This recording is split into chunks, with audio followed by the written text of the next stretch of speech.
Le sujet occupe toutes les discussions. Vous aviez entendu parler un petit peu de la fleuriste, de la commerçante? Depuis le Ouais. cambriolage dont a été victime une fleuriste de Caudry le jour de la Toussaint, les habitants sont outrés. Franchement, c'est dégoûtant de voir ça, quoi. Ma sœur est fleuriste, donc je connais bien cette période qui est assez compliquée. Donc ouais, je trouve ça vraiment dommage. Face à la détresse de la commerçante, ce coiffeur a spontanément mis en place une cagnotte. Depuis ce matin, 9h, on a déjà récolté une trentaine d'euros. Même si c'est pas grand-chose, une petite pièce, un petit billet ou quoi que ce soit, enfin, c'est toujours ça de prix. On serre les coudes, exactement.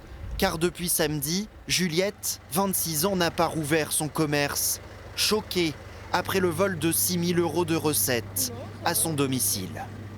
Et tout ça, ça a été réduit à néant en 1 minute 30 par des abrutis qui se rendent même pas compte qu'ils peuvent détruire quelqu'un et surtout détruire un commerce. Postée sur les réseaux, sa vidéo cumule plusieurs centaines de milliers de vues. Un vaste élan de solidarité se crée et dépasse la jeune femme. Elle n'a pas souhaité s'exprimer. Dans cette friterie, un client sur deux met la main à la poche. C'est la solidarité des gens entre eux qui fait que rien que pour Juliette, c'est très important. On voit là que quand même les gens bougent quand même pour des choses importantes. Qui lui arrive ça, enfin voilà, on aimerait peut-être à sa place, donc c'est pour l'aider à montrer notre soutien tout simplement. 5 jours avant le vol subi par Juliette, ce garagiste de Caudry a lui aussi été cambriolé. Préjudice estimé 25 000 €.